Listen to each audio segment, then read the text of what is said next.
Guillaume Bigot, comme chaque vendredi. Bonjour Guillaume. Bonjour Patrick. Votre édito politique. Alors, l'une des grandes questions, c'est évidemment ces menaces de coupure de courant au mois de janvier.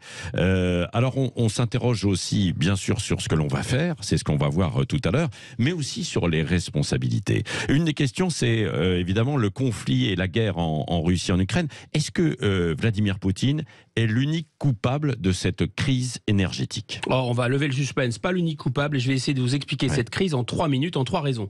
Alors, commençons par expliquer comment, finalement, l'inflation des prix de l'énergie nous appauvrit. Si le prix de l'énergie augmente, il faut bien comprendre que tous les prix augmentent. Et comme nos salaires et nos revenus, eux, n'augmentent pas, eh ben, on est confronté à un choix. Soit on produit, on consomme, on chauffe moins, c'est la fameuse sobriété, mais ça ralentit la croissance, soit on paye plus cher notre énergie. Mais dans les deux cas, Patrick, on s'appauvrit. Alors pourquoi, me direz-vous, d'un seul coup, le prix de l'énergie se met à s'y inflamber? Je vous avais promis 3 raisons, voici la première. Ce que le président Macron a appelé le prix de la liberté. La Russie envahit l'Ukraine, et pour la punir, l'Union européenne décide de ne plus acheter ni son gaz ni son pétrole à la Russie. En représailles, la Russie décide de couper son robinet de gaz et pour être sûr que plus personne ne change d'avis, les États-Unis, enfin, on l'imagine, sabotent les gazoducs sous-marins qui approvisionnaient l'Allemagne. Ah ben ça, on n'est pas certain. Non, mais who else? Une autre manière de décrire ce qui s'est passé depuis l'invasion de l'Ukraine, c'est le célèbre gag de la tarte à la crème dans les films de Charlot. Vous vous souvenez? Biden vise Poutine avec ses sanctions, c'est la tarte à la crème. Poutine esquive, c'est la hausse des prix qui est l'avantage. Et c'est Scholz finalement et l'Union européenne et nous tous qui prenons la tarte, les effets des sanctions. Si je dois couper le gaz dans la cuisine, c'est donc un peu de la faute à Poutine, voire beaucoup de la faute à Poutine, et c'est la première raison. La deuxième raison, alors. C'est ce qu'on appelle le marché européen d'électricité. Sanctionner la Russie, c'était forcément prendre le risque d'acheter plus cher son gaz et son pétrole. Mais, Patrick, ce n'était pas nécessairement faire flamber le prix de l'électricité. Seule l'existence du marché européen de l'électricité explique que la flambée des prix du gaz entraîne la flambée des prix de l'électricité. Parce que ce marché unifié de l'électricité est une véritable usine à gaz. Alors là, c'est le cas de le dire, c'est une usine à gaz censée favoriser la concurrence, la solidarité européenne et l'écologie.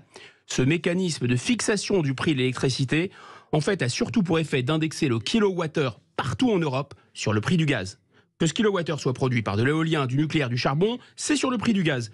En sanctionnant la Russie, donc, sans sortir de son marché intégré de l'électricité préalablement, l'Union européenne s'est donc tiré une balle dans les 2 pieds en même temps. Et la troisième et dernière raison, alors? Il faut toujours garder la meilleure pour la fin. Vous vous dites qu'un gouvernement n'a tout de même pas couru ce risque de déclencher une double inflation des prix des énergies fossiles et d'électricité sans s'assurer au préalable que ces centrales nucléaires fonctionnaient correctement. Vous nous dites que nos dirigeants n'ont tout de même pas pris le risque d'ajouter la pénurie, c'est-à-dire le manque de quantité d'énergie, à la dèche, c'est-à-dire à l'envolée des prix.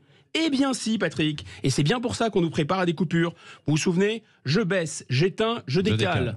Ils ont baissé leur garde, éteint leur intelligence et ils tentent à présent de décaler leurs responsabilités sur les citoyens que nous sommes en cherchant à nous culpabiliser au nom de la planète. Pour terminer, je ne résiste pas au plaisir de vous poser cette question à vous, Patrick, et à nos auditeurs. Qui a eu la brillante idée de financer la transition énergétique de l'Afrique du Sud pour qu'elle sorte du charbon? Eh bien, c'est la même personne qui, après avoir fermé ses centrales nucléaires, ou certaines en tout cas, est aujourd'hui obligée de se fournir en charbon près de l'Afrique du Sud.